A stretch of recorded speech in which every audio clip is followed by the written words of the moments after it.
snapper. And he's dead with a name snapper. You have one from long past at the time. You should do that myself. My stepmother,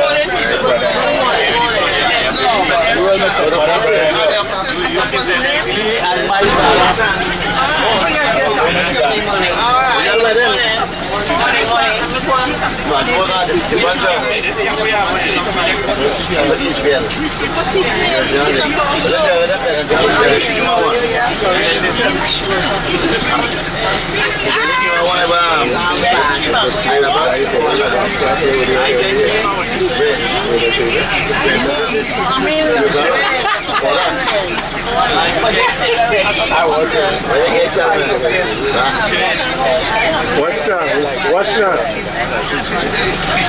People born so. They do like the way as a video. What are you doing now, huh?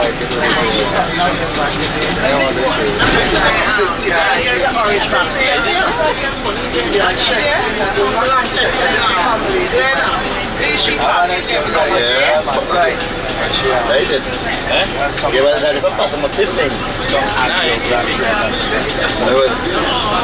The front button, boy. But the same thing, like,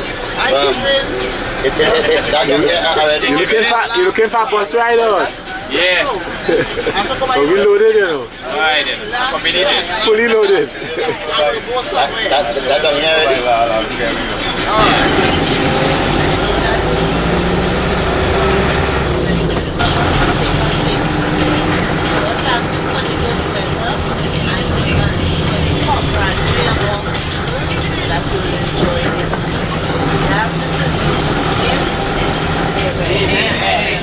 Hallelujah.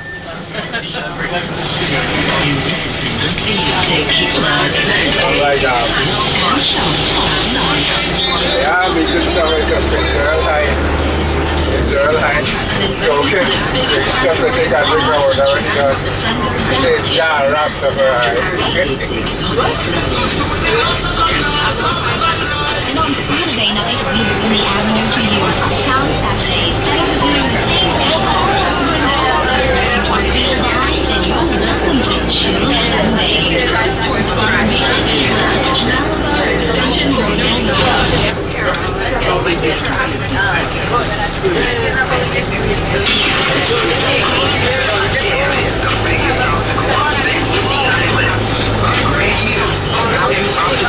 Festival event.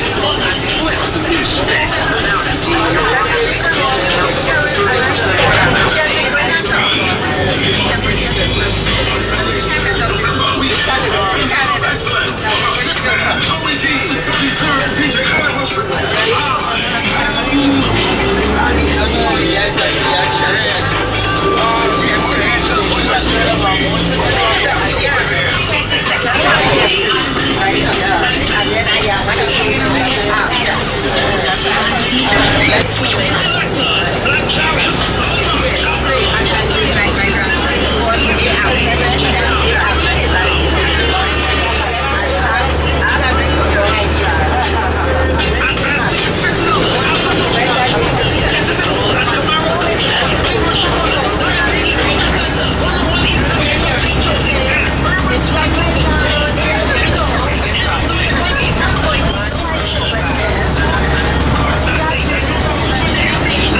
out now.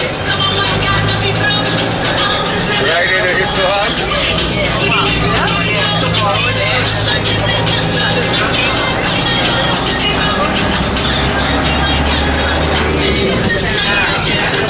Nobody must be fall asleep.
water on the highway.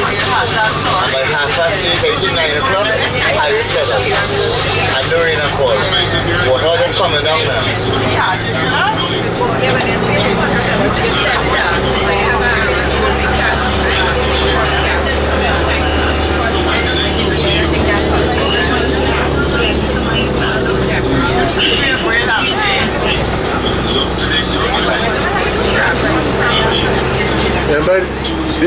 they bring the pieces from foreign to install. That's right. Yeah.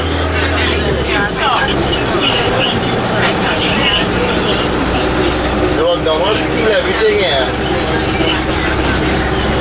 And they build it on the ground.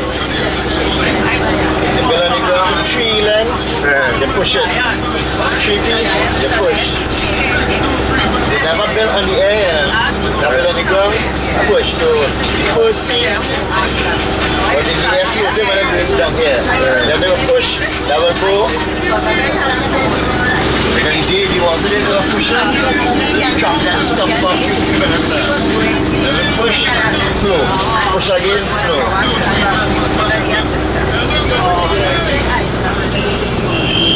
I don't know how engineers get the precision to get the curve.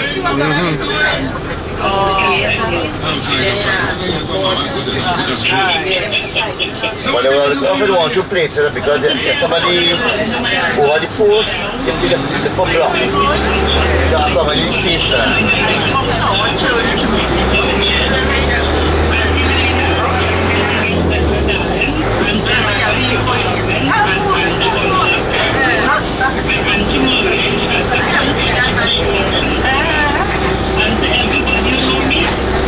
Right, John, the vibe 615. Hello, good morning. Hello, good morning. Hi, who am I speaking with? Rugby? Send it along.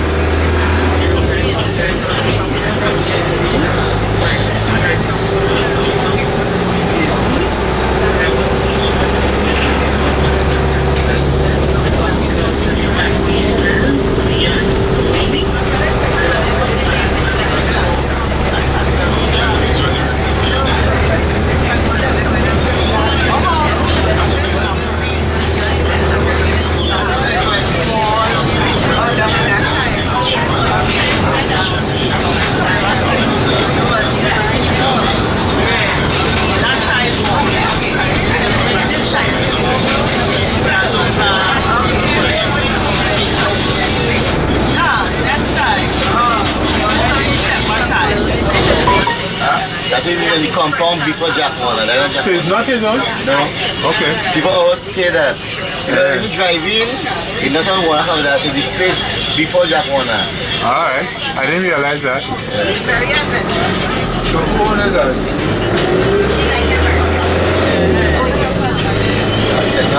We will see in the compound before Jack Warner.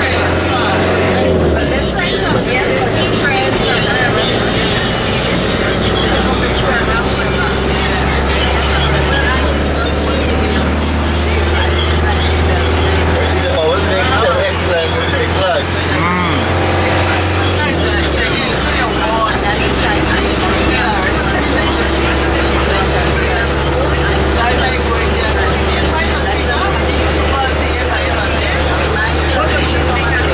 It has the next big one by the National Stadium. Okay, yeah.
Yes, my friends, been inside 60 minutes when I got them from Saba.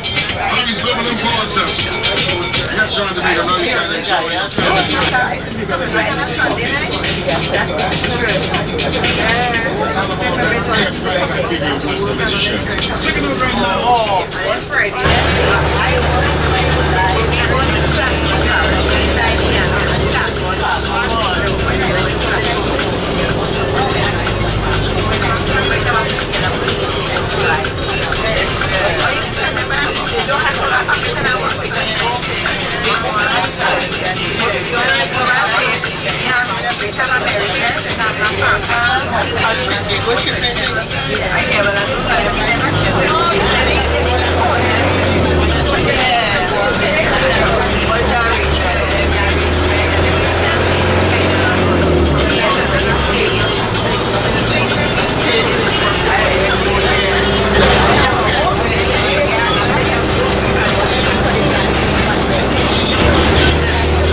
We are on our way to Lopinot, which is the heritage site, and then Santa Rosa Arena to the First People's Museum.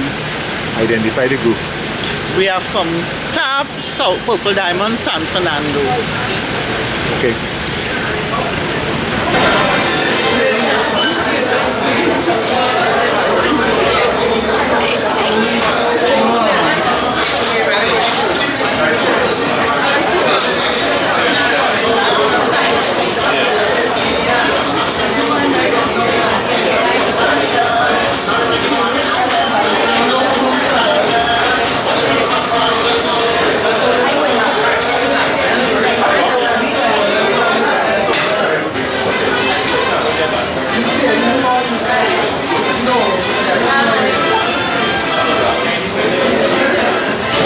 Now, Ovid, Yes. they were calling your name, but you weren't there.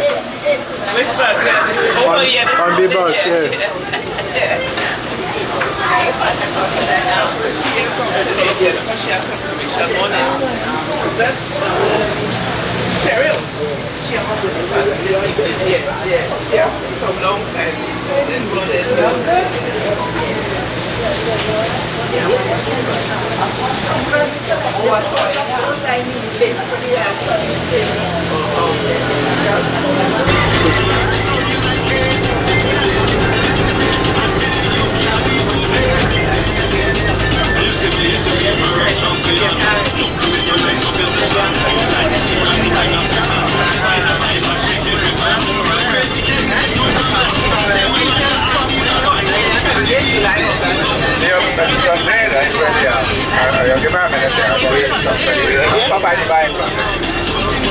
My daughter living down inside here. What do you buy it? My daughter living down inside here. Where do you buy it? This bar right on the left there. On the right, I say not there. When I'm selling a car's park up.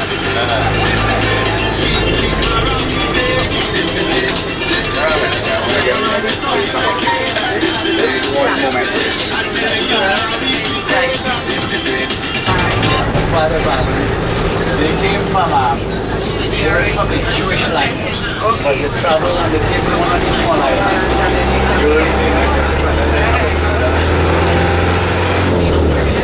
When you follow the name and the land. Huh? Brother walking on it.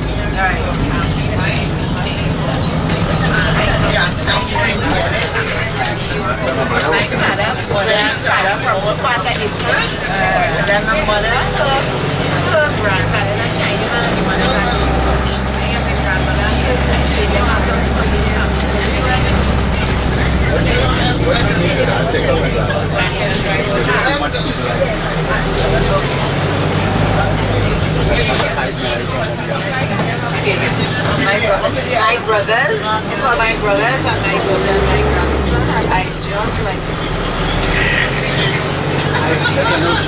Yeah, I know. Till I don't have it. I told my grandson I really want to get that I want to be like that. So laugh. And he read like you too. They had to run there.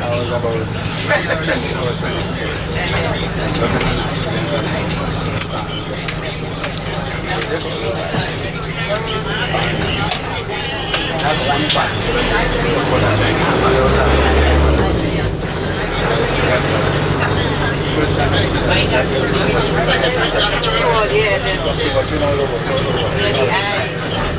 remember lady telling me that she said, doing your brother business just to watch his eyes. Yeah, like he really had to start out and he got contacted them. She said, it's just when you start to watch me guy, you know.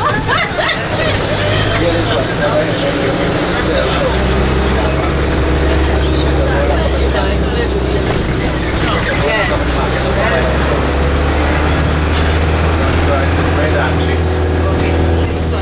And then when I say, what is in a baby, when they buy out. My sister went down. So I want to tell you what I mean. She said, why don't you wear the glasses? I said, I you know what? She made a mistake and made chapter. She called for the crying with cancer. And when we come up when I was here, I was crying laughing. She said, oh, it was the one that I tried to put that's where she was.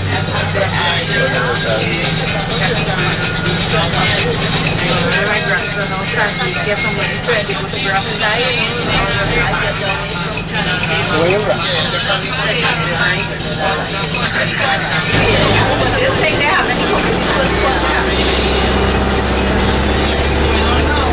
I think it's not some cooking class. I think they put that money for exactly. And also like the French cooking I went to I am a jam. Then come here and set that up. Okay.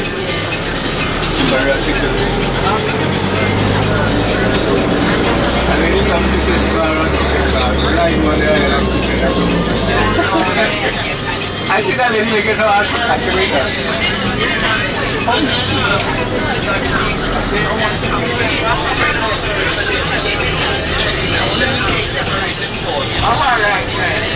did the basic something I do it, but I was I see that lady, she fried the fish.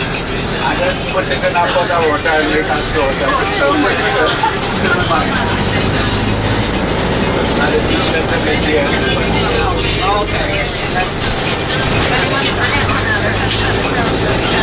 Yeah, like I said, I like to do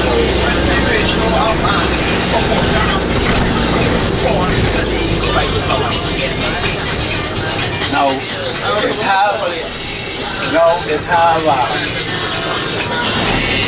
about 3 recipes. In Colombia now they only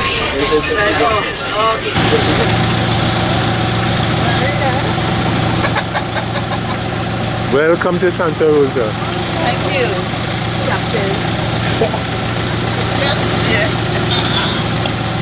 Welcome to Santa Rosa.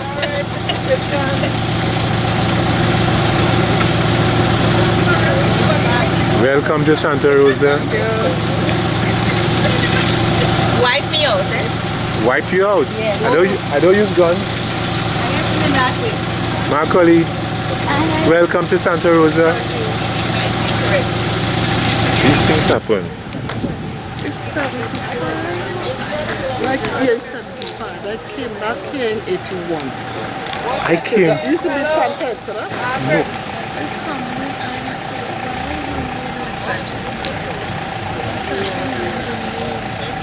You get to it? Yeah, I got it. You get to it? Yeah. Didn't come a smile? Smile. You can still smile. Hi. We will continue the conversation, right? Yeah, anything wrong. Look how fast. I think I have an idea because there is somebody who doesn't speak to me and I saw the person. You're taking it for somebody else. Yeah. They know you're married. Oh God, please don't take. I can't take.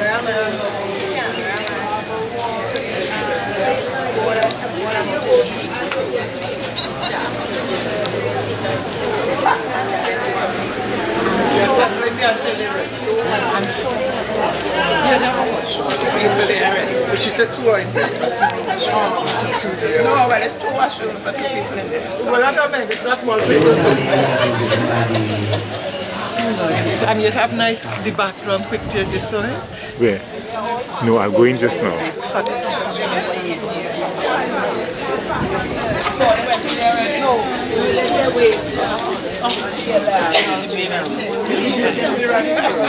And they have the Yes, inside it.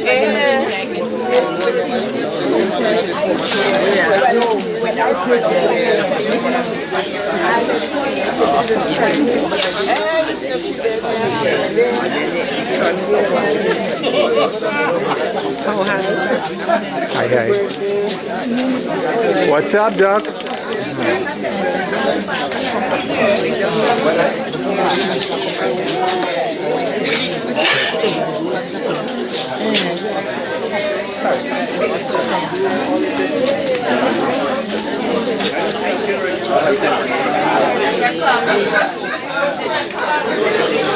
You going to join her, no?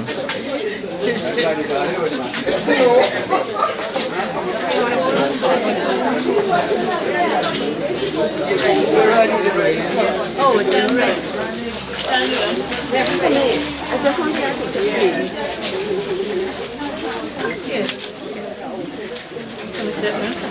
Yeah, here. No, what money? Oh, that one. Yes. happy for the ready. I want to discover it. Oh, yeah. Thank you. Come, please.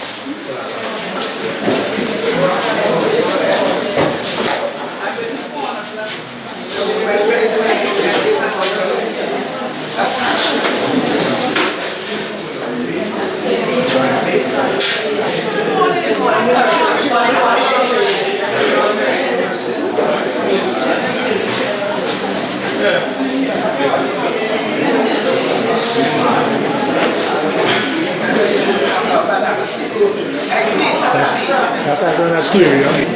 You understand? Okay, so we are ready. So who is the leader? You must have a leader. The leader is in the back. You're a true leader. All right, so let me greet all of you with our indigenous greeting. Sato Morocco, Sato Kasakabo, Mabrika, Mabrika.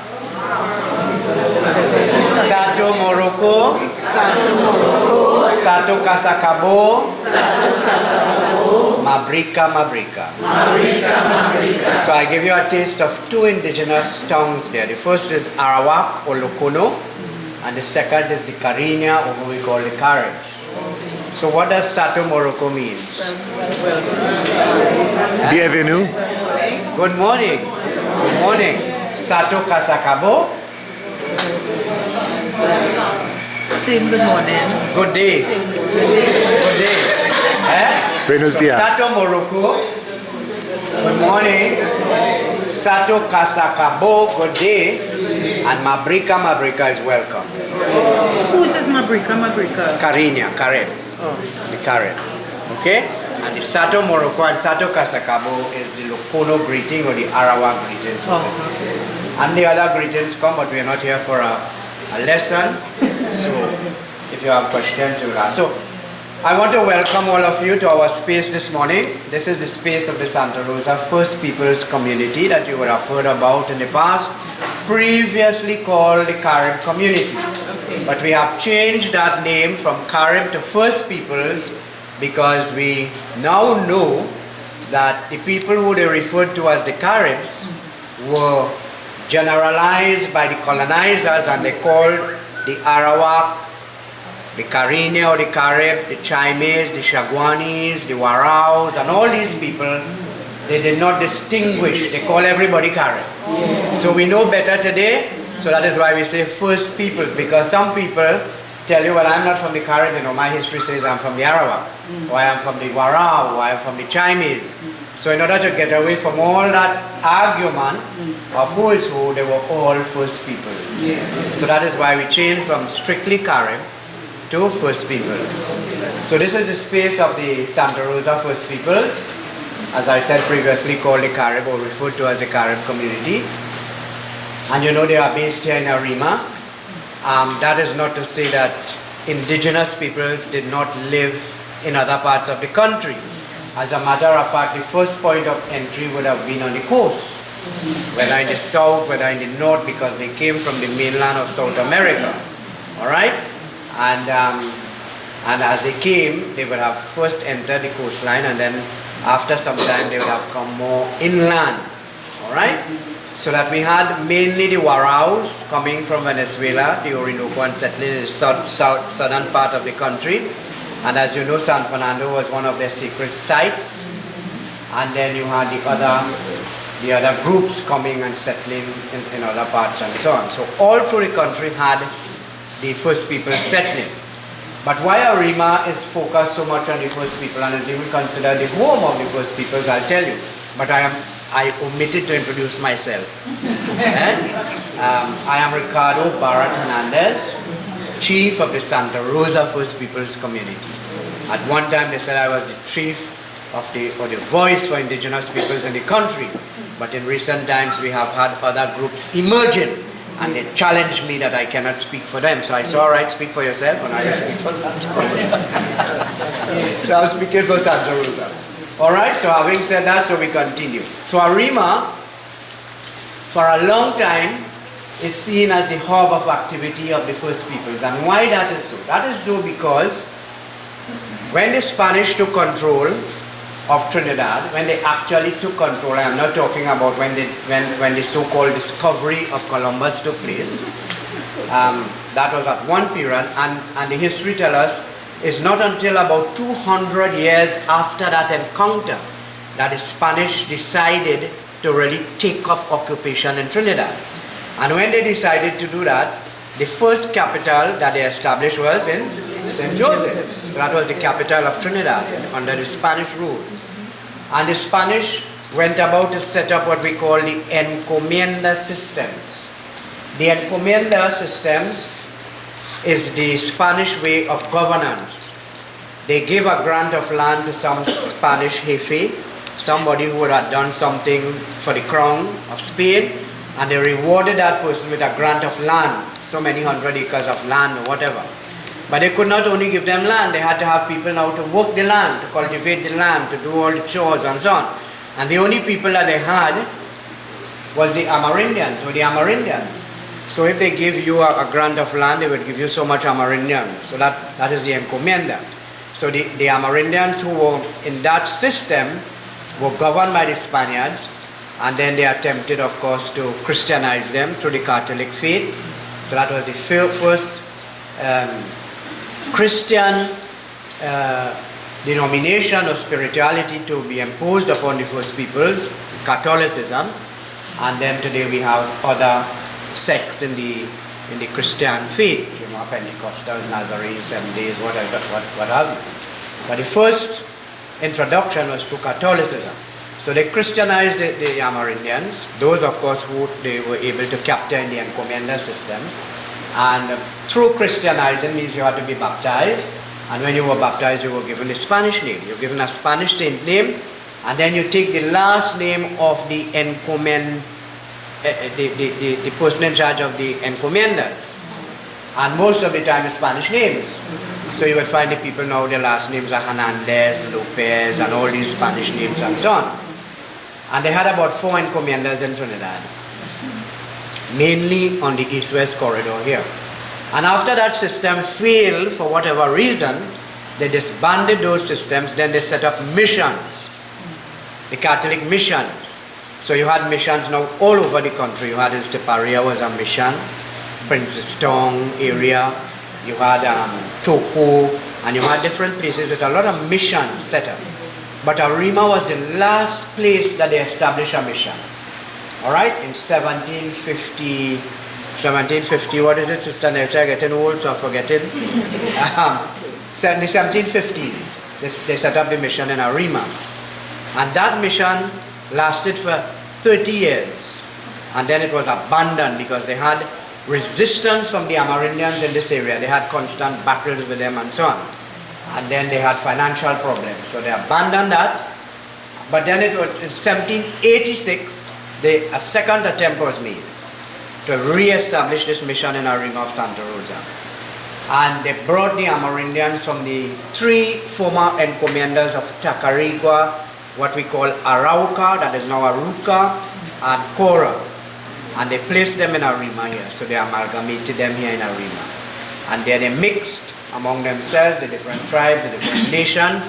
And so the people who comprise that, our community today, are the descendants of those original people of the mission of Arima. Some of them went to South, they went to all parts of the country, because in the early days, the mainstay of the economy was agriculture, mainly cocoa, coffee, citrus, and so on, provisions and so on. So anywhere they needed them to see about the cocoa estates, and so they moved. So they moved all over the country. So we have pockets of people that are in different parts of the country who are of Amerindian extract. Some of you sitting here might have Amerindian, some of you might be aware of it, some might not be aware of it, but it is possible. Alright, it is possible.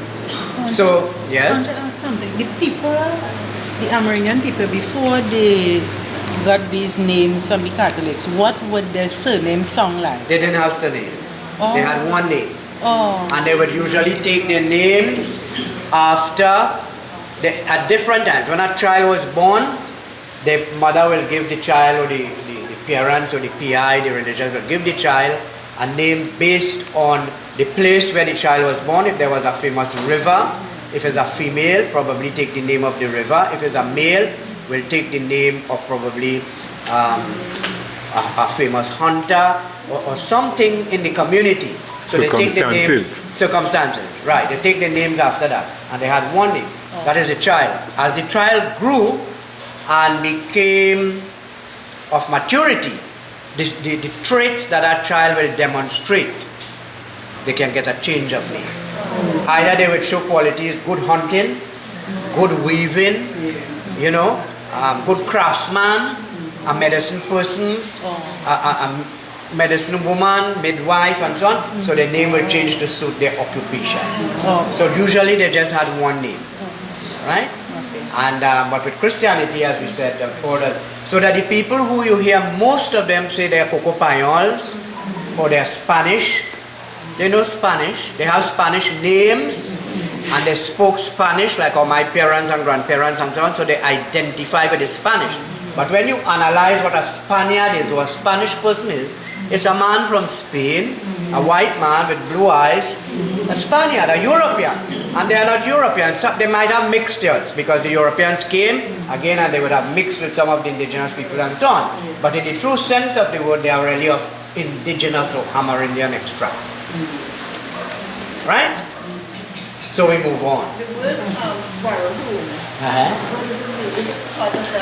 Well, the Warahun is really a degrading name. It's just as you will call a black person a nigger, a East Indian a coolie, and you degrade them. That is a degrading name for the Warao. The word is Warao. A Warahun connotates that you are a fighter, that you are savage, that you are uncivilized. Huh? That is what Warahun. But you know, in Trinidad we use that in the early Warahun, and we still use it. But that is when you don't know better. Just as in Guyana they call the indigenous people Box. That is also an insulting name for the indigenous people. So you have these things. Alright, so now you know better, you will stop using Warahun. The Warahun. What she told you about that? Well, yeah. Right? It is said in Trinidad we had several nations. We had about 9 different nations of these indigenous groups. So let me see if I can call some of them for you. Well, first of all, we had who we know as the Caribs, or the proper name is Cariña. The Arawaks, the proper name is Locono. Then we had the Chinese, which was another group. Then we had the Shaguanese, which was another group, hence we have the name Shaguanas. Then we had the Tamanapogotos. Then we had the Nipoyos. And so you had all these different nations, the Shibayo, the Yao, and all these were different nations or subgroups from the main groups. Now there were 3 main language groups. 3 main language groups, and then you had sub-tribes of them, either they mixed with one another or something. So you had the Cariña, which is the Carib language, and you had the Locono or the Arawak, and then you had the Warao. So these are 3 main language groups, and then you had different versions coming from them, different dialects. You also had in the very early days a male language and a female language. You had a trading language and all these things. So it is a bit complex. Alright? So let us move on very quickly. We cannot, of course, cover everything about indigenous peoples in this short space we have, but we will just touch. So you may, but I imagine you would know where they came from. They came from the mainland of South America. So that will include Venezuela, Guyana, as far back as Colombia, we have records of them coming and so on. So from all those areas, and in those early days, it was frequent travel, and there were no restrictions. So people came and they went as frequently as they wanted without any barriers. Today, of course, we have restrictions and so on. Okay? But let us talk a little bit. What do you think was the spirituality of the first peoples? I will touch on about 3 or 4 different areas. So the first one is spirituality or religion. Religion is not really spirituality, but spirituality in terms of the belief and the spiritual beliefs and so on. What do you think that was before they were converted? Nature. That's a bright lady, must be a teacher. So they were nature worshippers. They saw God. No one has ever seen God. Not the Christians, not the Mohammedans, not the Hindus, not nobody. They have never seen God. That God in the concept of this God, whether it's a man with long beard or nothing, because they say God is spirit, and we should worship him in spirit and in truth. Well, the indigenous people deal with a lot of spirits, you know. Good spirits and bad spirits. So now when you talk about that, the Christians or other people will tell you they're doing obiang. But God is spirit. So that's how they worship God in spirit.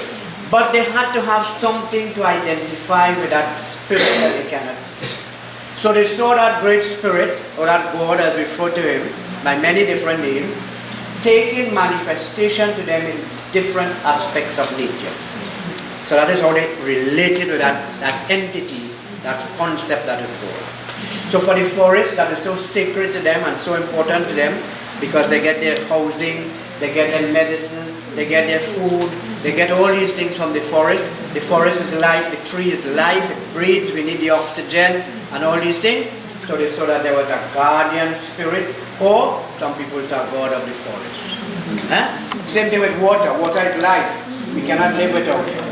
As much as we need it for our survival, it can be very also destructive. You see what happened recently? And if it come with more rage and power, we wiped out like the 40 days of Moses in the Bible. So you see how important. So they see that element as a vital element, and as that is God, that is life, that is the fire. We have fire in our bodies. We can't live without it. If you don't have fire, you're cool, you're dead. So fire, we need it to purify our food. We need it in certain cold temperatures to keep us warm, to do so many things. And like water, as we need the fire, it can also be destructive. So we see that is the spirituality. You see the manifestation of God in these different forms of nature. And then they had their own rituals that they did for planting and so on. The earth is mother, produces food, it receives us, we came from the earth and we return, and things like that. And that is how they develop their spirituality. But there's quite a lot added to that we don't have time to explore this morning. But it should trigger something in your mind, right? And then we have Christianity. I'm not condemning Christianity. I grew up as a Catholic. I feel comfortable in a Baptist church, in any church, anywhere. But I cannot accept how the Christians limit God to Christ. I pray to Jesus, but I cannot accept as an indigenous person, or a person of indigenous descent, how the Christians limit God to Christ. That if you don't go through Christ, you fail. You don't reach God. I cannot accept that. Because it is telling me that you are limiting that great God to one aspect. And God cannot be limited. He's unlimited. If he's limited, he's not God. That is how I see it. I'm not telling you to see it so. But I'm telling you how we see things, how the indigenous people see things. So when you see them do their rituals by the river, it's not that they are worshipping as God, but they are giving respect to all these elements that is important for our life and our survival. And when you have an understanding of that, I think you'll have a better appreciation of what we do. And when you cannot understand something, if we don't explain to you, then you say, there is obia. They're doing obia. We do bush baths. And someone say, bush bath, that is obia. You know what you're doing? What is that? But then you have to understand, what is a bush bath? What is really a bush bath? How many of you remember when you had children a long time and they have a rash? What you did? Whitehead broom, whitehead broom, Sweet broom, whitehead broom, sweet broom. and coral leaf, and tarantang, and all these things, and you mash up that in the water. That's a bush bath. What you're really doing is the properties that are contained in these different herbs for healing is soothing the body. That is what you're doing. That is the magic in it. When you take a tablet that the doctor gives you, the magic in the tablet is to heal you. Where the tablet came from? From the herbs, from the animals, from all where they get all these healing things. And the Creator has given us every herb for a purpose for healing. So when you take the different herbs for the different purpose, what you're really doing is extracting the healing property from it into the water, both for your spirit and for your being. And when you understand that, you understand the obia and the magic. If you don't understand it, well, you're running like hell because you're doing it. Right? So that is it. Tell me something. I'm not sure where the word obia comes from. What word is it? I'm not sure what it is. Where it came from, but you know what it connotates. Yes, negative and so on. But when you pray, you pray to the Spirit that is God, and you expect a result of a problem or healing or something. That's magic. And that can be. So anyway, let's don't go too deep in that. Where are the Arawaks? Where are the Arawaks? Well, where are the Caribs?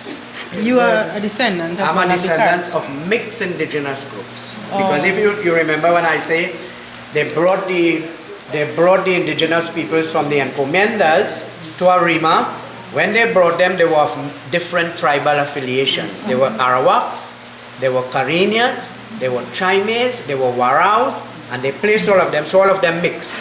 So no longer we can determine a pure line. Yes, it's a mixture. Huh? So we closely identify with the Nipoyo because the Nipoyo means mixture of one or two tribes. Alright? But in places like Guyana, you can still go into a pure Arawak village or a pure Carinia village because they have kept that. But for Trinidad, we did not maintain that, so it's mixed. Alright? Yes, we have some books. I don't know if it will have all the information as I am telling you now, but certainly there is information in it. You know?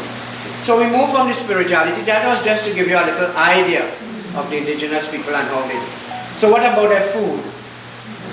What was the food of the indigenous? And this still is the food of the cassava. They made food. And what type of cassava? Sweet? Huh? Did I hear bitter? Did I hear bitter? Yes, bitter cassava. And what does bitter mean? What does bitter mean? Bitter means poisonous. Bitter. If you root that bitter cassava from the ground and you boil it like sweet cassava and you eat it, you will surely say morio. As the old people said, they're dead. So it's bitter. And between the sweet and the bitter, which was the cassava that the indigenous people used? The bitter. So the next question you'll ask me, how they use this bitter poisonous cassava, they did not die. Because they had the knowledge of how to process this so that it becomes something that they can eat and survive. And there is a whole process. You have all the implements. You have the matepi or the yoro, which is the cassava is grated, is put in here, it is a process and it's extract the poisonous juice and so on. And then when it comes from there, it's pounded again and sifted through the manari. And then the meal is used to bake the cassava bread. So we have lots of cassava bread, those of you who know about it. We have on sale before you go, you can buy some. We don't have farine, but we make the farine also. And the juice, that poisonous juice that we talked about, you get the starch from it. When the starch goes to the bottom, what do you do with the top? Throw it away. You throw it away. But it makes the most beautiful sauce. Yes. The most beautiful sauce to eat your cassava bread and your farine and so on, which we call in Trinidad through the Spanish influence, catara. And you will know it in Guyana as casserie. So over the process of boiling, you eliminate the poison, and then that thickens like a ketchup, and then that is used now to make the pepper pot. And then if you don't want it with black, it gets very black like molasses. If you don't want it like that, then you can use it as it is, the clear water, and you put your fish or your different meat and so on in it, and it's the most delicious. You live 101. No KFC, no KFC, because the meat was the wild meat of the forest. So that's the meat that the indigenous people, and fish. They fish in the rivers and so on. Today we don't have fish in our rivers again, they're all polluted and shrunk and all that. So fish, wild meat of the forest, no KFC chicken with poison in it. If you eat a chicken, it's a yard fowl. Right? So that's the meat and your cassava bread. And they cook their foods in two main ways. What are the two main ways they cook their food? Roasting and boiling. They didn't use too much oil to fry and things as we do it today. Right? So that's a little bit about the food. So you know cassava, then you had corn, then you had some ground provisions such as certain types of yams, sweet potatoes and so on. Today we have introduced varieties of provisions and so. What they use for their vegetables, you know the thing they call aguma? It's a spinach, it's a bhaji when you cut land. Oh yes, when you cut land and you burn the land, that spring up. That was the bhaji. And then there was Oh. Okay, I don't know that name. What was that? We call it aguma. What she said? Yeah. Guma. Right. And then there is another one with a thick red leaf stem. All these things grow up from the land naturally. So these are the vegetables they use. Alright, and they use the heart of the palm, different types of palms, like cabbage from it. A lot of crayfish, and the palmis, all these things. So this is the food. And then they use beans. They did not have a variety of beans as we have today, but they had at least two main types. So that's a pink one and it's a white one. Gob gob? Yes, something like that. It's hard to get now, you know. Hard to get now. it. Yeah, we call it pashus. It's sweet. And sweet. Yeah? And so they had beans. That's a little hint on the food. So we talk about the spirituality, we talk about the food, so the clothing, how you think they dress? At the time of Columbus, how they dress? Loincloth, coconut Naked. They went about naked. Stark naked? Stark naked. Before Columbus are talking about it. Oh, okay. And what they consider their clothing, they oil their bodies, they extracted oil from a seed we call crapo seed or cara, because for two main reasons. You know, they were people of the forest, so it kept away the insects, and they believed that it enhanced their beauty. Just as you ladies paint your face today and you put all these things. You believe it enhances your beauty. But for some of us, I don't see more beauty. Let's leave that. Just like that, they believe it enhances their beauty, whether so or not. I'll come into that. Then they use a lot of body paint. They use the ruku, they use the black paint, they use blue paint, and they use a lot of beads. Now the beads were one for style. The beads had a meaning for them. So when you look at someone, you could have tell that person the age, you could have tell their occupation. Alright? But today we use it as a style because it has come from that. People don't pay so much attention as your occupation. And they use a lot of feathers for ceremonies and so from the parrots and these birds and colorful birds and so on. So that's what really they consider to be their clothing. When Columbus came and the Europeans, they started to throw clothes at them. They started to throw clothes at them. Alright? And in some instances they watch that and they reject that and so on. But as time went along, you know, they had the skill of spinning cotton. So they spun cotton, and the first thing they would have done is make strings, and they started putting the string around their waist, around their arms and so on. Then they developed loincloths to cover their private parts and so on. And from that they developed today very elaborate costumes that are beautiful to look at for ceremonies and so on. And in those early days they only had cotton, so they used cotton.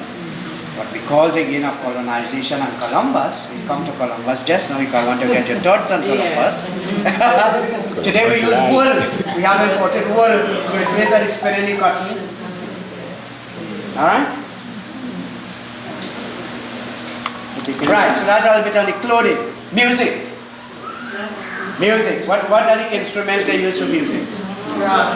Drums, shaksha, flutes, Marak. shells, anything natural that made a song. They combined together and it made music. So after the music they danced, because you know there were people of a lot of feasts and celebration. When a child was born they had a feast. When the hunters went out and they're coming back, they had a feast. When somebody get married, it's days of feast. When somebody died, they didn't have a feast immediately, but after a period of mourning, they had a feast. So for almost everything was a feast. Probably that's why we have people here today like so much.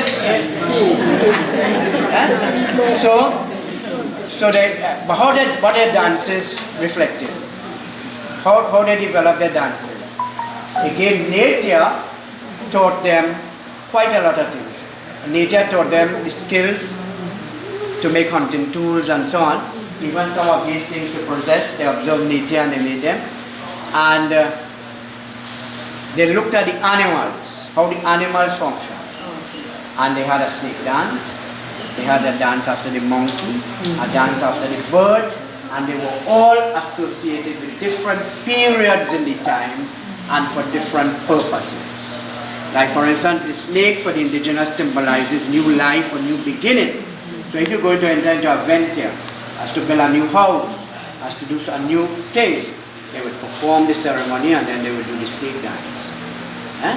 If it's a wedding or mating season or something like that, they look at the cock and the hen or the birds and they would pattern their dances after that. So they put meaning to the things that they do. Alright? And that is how. So we covered spirituality, a little of the food, a little of the music, a little of the dance. What else did we go? So when we covered the clothing in a sense, because we said first they were naked, and those things that they considered, and then how they developed the cotton to make their loincloths and so on. And today they have different things that they have. Housing. Well, their housing were very simple. Lean-to. A little adjupas, like most of you will know long time, that was more prevalent. Something like the shed outside, with the exception of the floor. They didn't have tiles and concrete and things, so it was wooden floors. But of course, they felled the trees in the forest and they took the straight lumber for the lean-to, and the rafters, and then they thatched it. And there were several different types of thatch, palm leaves that they used. They used timid, is one type. They use carrot, which you get mostly in the south, the wrong ones. They use razor grass. Those things that, those of you know razor grass in the forest, they bundle it together and they had different. So wherever they settled, whatever was available in the area, they had the knowledge of how to use it to cover their houses and so on. Very simple. For their furniture, they had their hammocks for sleeping. They made mattresses, what we call mattresses today, out of the different grass and so on that you find, different fibers and so on. They would cut a log and they'll put it, that will be the stool. They were good carvers, so they would carve certain logs for the chief and the ceremonies and so on, and use that as furniture. Of course, the stove was 3 stones, in the first instance with wood, and then they developed the adobe with the Spanish and coming, and they made the firesides with the mud and the clay and the grass and so on. Yeah, well, the East Indians would call it chulha, but the indigenous will say hiki, fireplace, hiki, yes? What about what I call governance? Governance. So the indigenous communities had basically a chief, and you had different types of chiefs. So you had an administrative chief who would administer the affairs of the village, like outlining to the community what needed to be done in the area, the different places. Of course, in consultation, where they will open new roads, he will allocate plots for new families and young couple to build a house. He will allocate land for them for the agricultural plots and so on. That's general administration.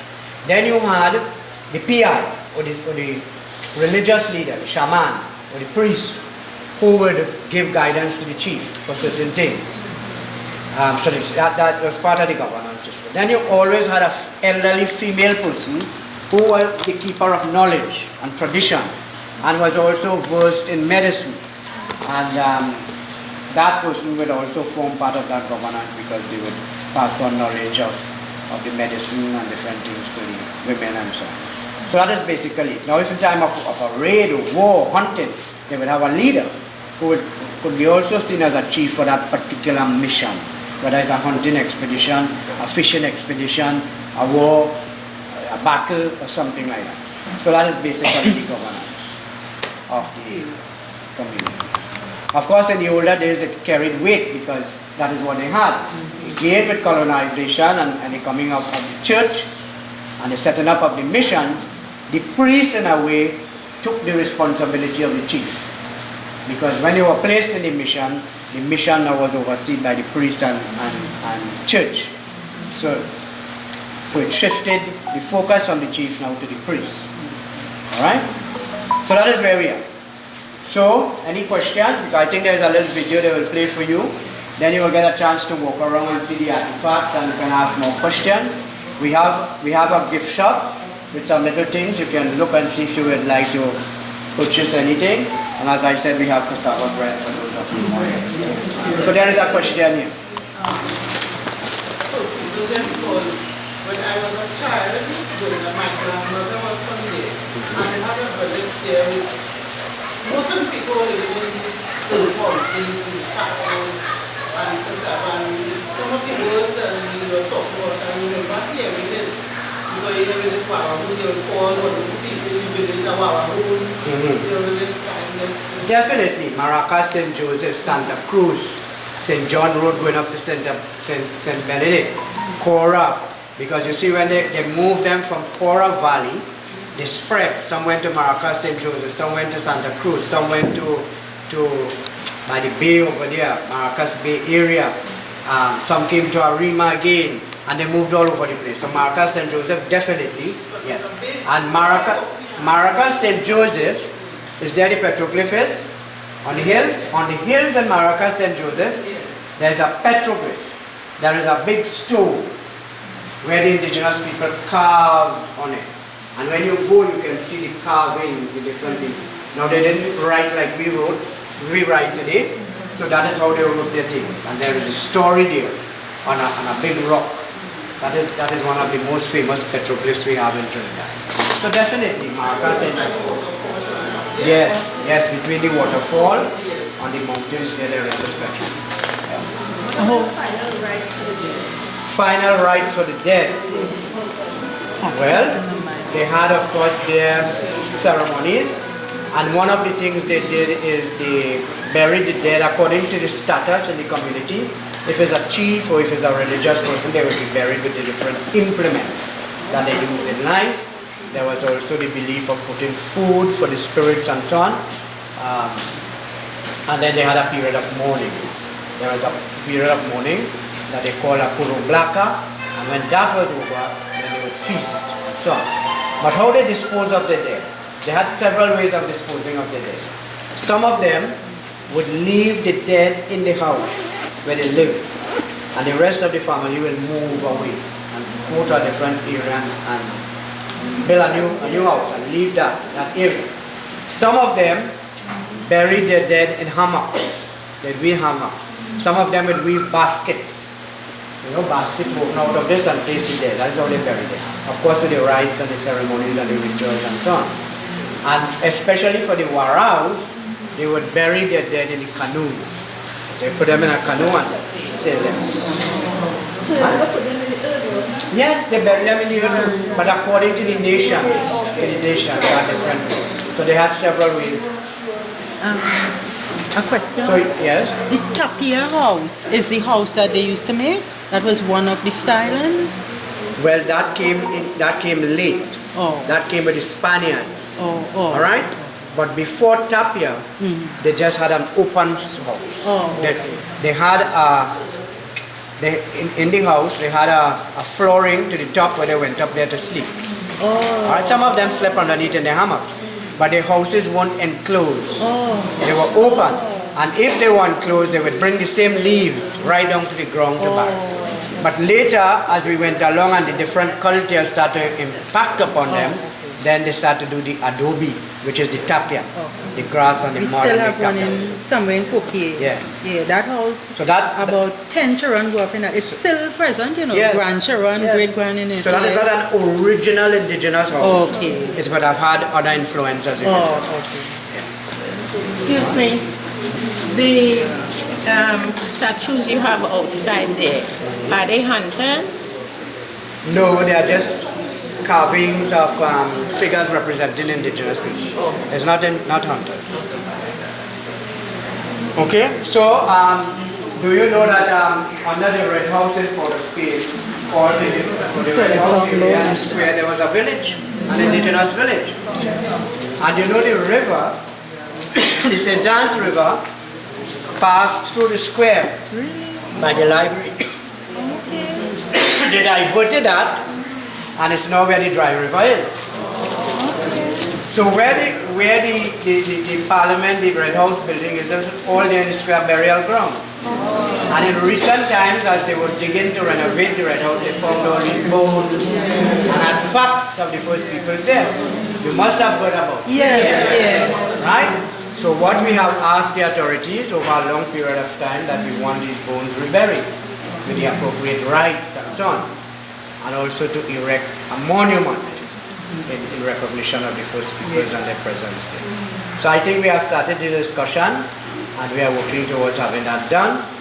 When you hear about it on the newspaper and see that it is actually happening, you must leave south You must come down to Port of Spain for that event.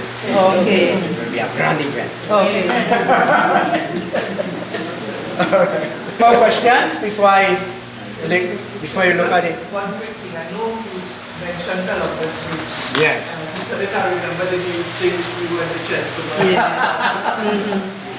Okay. Well, it's good to get a feel from you. And I wanted to give you some feedback. You know there's a Columbus statue in Port of Spain. It's named Columbus Square, right behind the cathedral and so on. So okay, Columbus, there's an issue now with Columbus to remove his statue. And why they want to remove it? Because the argument is, and rightly so, that it's because of the coming of Columbus that the indigenous peoples suffered so much. Because of his coming, what followed was genocide, the killing out of the Amerindians, the enslavement of the Amerindians, and all that kind of thing, which was very, very bad. Which was very bad. So, all over the world there is a move to remove Columbus. In some countries they already take it down, they mash it up, they all kind of things. And I agree with that to a point that yes, all they say what Columbus brought, it did happen. But my argument is this. Listen to me carefully. It happened. That's part of the history. It is history. It happened. Whether what followed Columbus was good or it was bad, the point is that it happened. That's one. Number two is, so by removing the Columbus monument there, will that change history? No. It will never change history. And if you're so passionate about moving Columbus because you said that he's in a place of honor and glory and he's taken a prominent place in the city and so on, I tell them I don't see any glory in that because the pigeons mess on his head. And when you glorify somebody, they should have a nice covering over him and so on. And every week they should be dusting him, and that is glory. But there's no glory in here. Anyway, that's the glory deserved. That's the glory deserved. The other point is when you remove him. Okay? When you remove him, now I am not either for or against him, but I'm asking questions. When you remove him, what follows that? What are you putting in place of him? Is a void going to be there? By him staying there, it reminds us that he came and he was the cause for this. My first recommendation is next to him put an indigenous statue. Bigger than him, taller than him, and show the encounter. And somewhere behind there put a board with the true history so that our people will be educated on what really happened. Right now you don't know what happened. For most people, they don't know what happened. They see Columbus and he discovered Trinidad, full stop, sorry. Put the true history there. And if you don't like that suggestion, you really want to move him out, tell me how does moving him out enhance or address the issues that face indigenous peoples today? How does it change it? About why he was a butcher. Yes, I agree with that. But I want you to tell me how does that change or enhance the issues that the people face today? So if you're going to move him, the authorities, the government of the day, whether it was the past one, the present one to come, must tell us how are they going to address some of this. Because you see, Columbus hinges on reparation. Reparation. If you're going to move Columbus and nothing happens after that, that doesn't make any sense to me. You move him today and tomorrow you forget that. By removing him, you must tell me, well, okay, because of Columbus and what followed, the indigenous people are in a situation today, and we will try to address A, B, C. I will say, well, you should move him from since yesterday. Amen. But if you're going to move him and nothing happens because of that, that does not make any sense. That is my argument. So we must use the opportunity by removing him to get the authorities to address some of the concerns that we have today. That's right. And if that could happen, I will go and help them move him. All right? But if that wouldn't happen, what I'm going there for? To do what? That is my situation on Columbus. How you feel about it? Stand up. Because that is one of my things too. You see, when people blabber their mouths and they don't think, it's a problem because you're so emotional about Columbus. But if you believe in a creator, if you believe in a God, you will know that God had a hand in Columbus coming here. Because if he didn't want him to come, he would have never come. He would have never come. Right? So we have to think about that. Another thing is, sit down, can I have a seat? Another thing is, are you happy with who you are today? Yes. Are you comfortable with the clothes you wear today? Well, Columbus, if you want to remove him so much, you have to change the clothes you wear. Take out the shoes in your foot and say, I shouldn't be who I am today, because it's as a result of Columbus, you are made up. That's how you're made up with all the different ethnicities and influences that make us who we are today. Otherwise, none of us would be here. There will be just the Amerindians roaming here. They don't think about that. Huh? If you saw against Columbus, and you want to remove him from your psyche, you have to change the name of Trinidad. Because every time you call Trinidad, you call it Columbus. Columbus gave Trinidad its name. You see where we're going? You see where we're going? And how many things have to follow that? So by removing Columbus, we have to remove a lot of things that we have here. Now, I am not against that, you know. But are you calling for it, prepared to go that road? Are you prepared to go that road? Or initiate the process to go? If you are not prepared and you just want to remove the statue, well, I don't see any sense in that. Thank you very much. God bless you.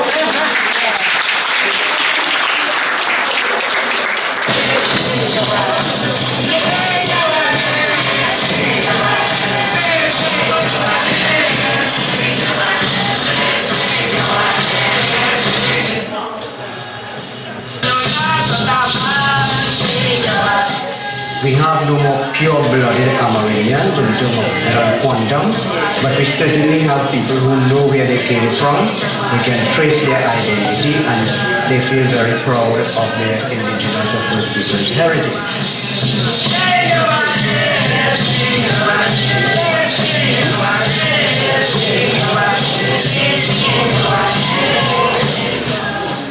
For the past few years, we have been lobbying that the curriculum should include more of the First Peoples, because in the past there were just a little bit of it and not a very accurate portrayal of the First Peoples.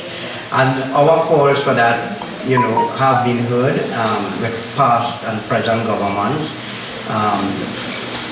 you know, listening to our call and including it in the curriculum. When we had that event for the students at the National Center in Hoover, the teachers, you know, they were so happy to know that we could have put on such an event, because they said it is in the curriculum and we have to study First Peoples. So they were happy for that kind of exposure. Those are names that were given by the colonizers, Caribs and Arawak. They are colonizers' names, and it is not the right name for the nations. And the Caribs, the right name is Cariña or Carinago or Calipuna, depending on the territory you come from. And who we call the Arawaks, the proper name and language is Lopinot. But we talk about the Caribs and Arawaks, but in Trinidad there were much more nations inhabiting this space as opposed to only Caribs and Arawaks. We had the Warraws. The Warraws were a main grouping that settled mostly in the South Line. They came to this area also over time and mixed with the Caribs and the Arawaks, as we call them. But we had other nations. We had the Nipuyos, we had the Chinese, we had the Shaguanis, we had the Tamanapogotos, and you have all these other nations.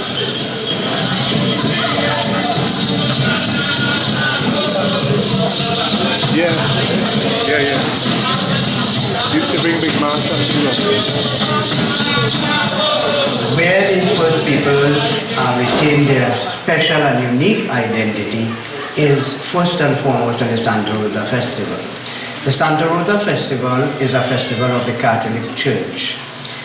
The mission of Arima was dedicated to Santa Rosa, the first saint of the New World.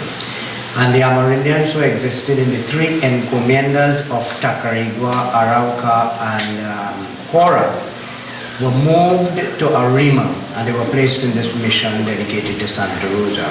So their patron saint was and still is Santa Rosa.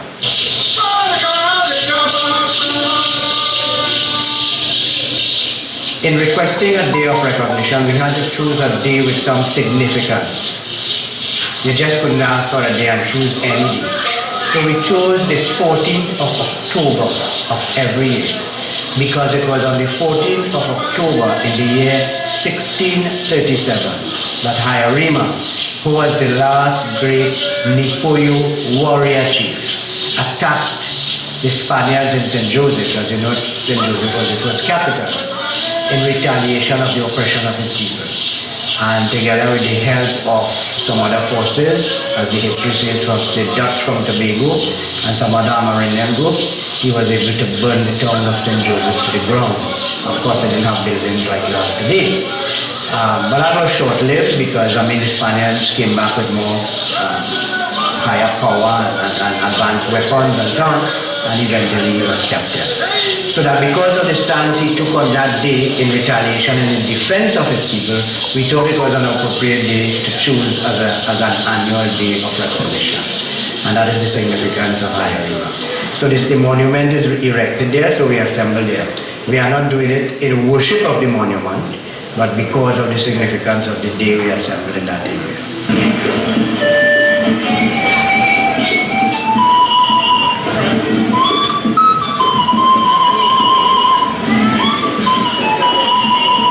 In the earlier days, the first people's culture would be mostly based in nature,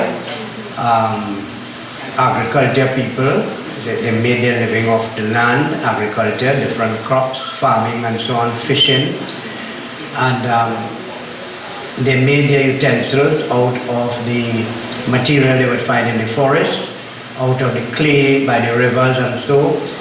And they made everything they needed for their survival out of nature. Nature provided everything. Nature, the forest was their grocery.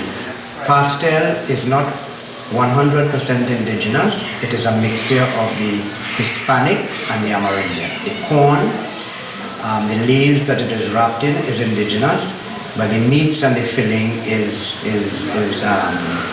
European, Spanish. So it's a mixture. Some people in Venezuela, they say ayaca. They call it ayaca, meaning a little bit of here and a little bit of there. The wild meat, of course, from the forest, the lap, the agouti, the tattoo, the deer, the wild hog. But those things in the indigenous form, it is prepared smoked. They would smoke it, dry it, so that when they needed a piece, they just cut it and they make a stew with it, or they eat it just like that. That is the real indigenous food. So the famous barbecue that we enjoy today is a development of that. So when you ask foods that we enjoy, the only thing that they would not have had is the sauce that you would put on it today. It's the food of the ancestors. The smoke ceremony is one of the ways in which the indigenous people, some groupings of the indigenous people pray. The indigenous people's spirituality is nature-based. The harvest of the first crop is baked specially to be offered in the fire. The corn that is harvested will be set aside to offer into the fire, together with sacred incense that we harvest from the forest, and tobacco. Not tobacco as you would go and buy a cigarette in the shop, but a tobacco that is specially prepared because it is the food of the gods of the spirits, in the spirituality of the indigenous peoples. So that smoke ceremony is one of the mediums through which indigenous peoples pray to send their prayer to the heavens and to the Great Spirit. Those of the west, those of the north, and those of the south. My wish for the first peoples is that we realize the village, the first people's heritage village. We have been returned 25 acres of land from 1,320 that we had originally in the mission that were taken away under the British government. We lost all, and we have now been returned a 25-acre parcel. Our vision for that area is to develop that into a village, a First People's Heritage Village. But not a village where you're going to go back 200-300 years under thatch and in outhouses and things like that. A village that will keep as much as possible the indigenous architecture, where you're going to have in that space indigenous industry, such as a factory to process the cassava, so that from that you will be preserving that aspect of the traditional foods and also bringing income to sustain the village. Similarly, the craft, an area to continue the indigenous craft, and also an outlet for sale so that you can bring returns to sustain the village.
came recently, just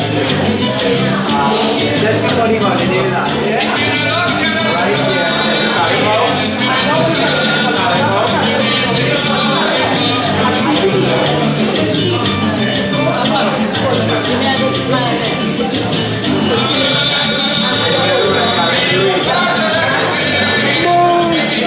Watch me, I'm recording. Sorry.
The lights working?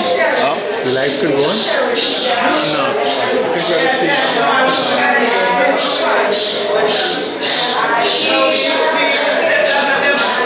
This is what animals? What animals are These are just bones. These are ribs and vertebrae bones of a pilot whale. Right? We have other bones here from river dolphins. River dolphins. Yeah, right. We have some buffalo skulls. Right? We just put on display here what could have fit inside it. Here's proposed for expansion. Right? From which we definitely will be putting at least about 3 times the amount of things on that.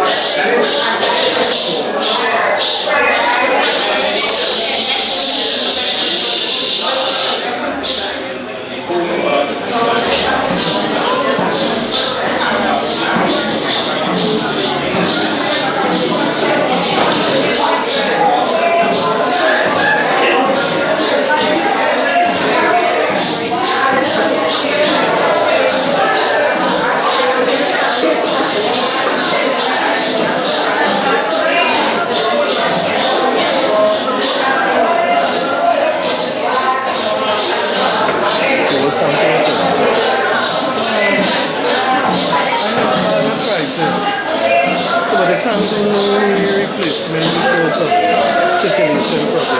You have circulation problem?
it, so say hello to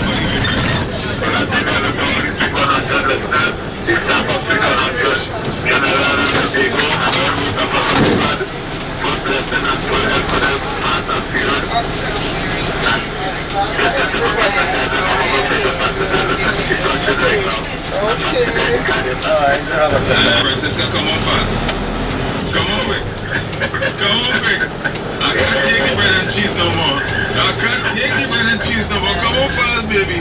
Too much bread and cheese. I will tell you that block of cheese just now. Alright, man. You take care. Good afternoon.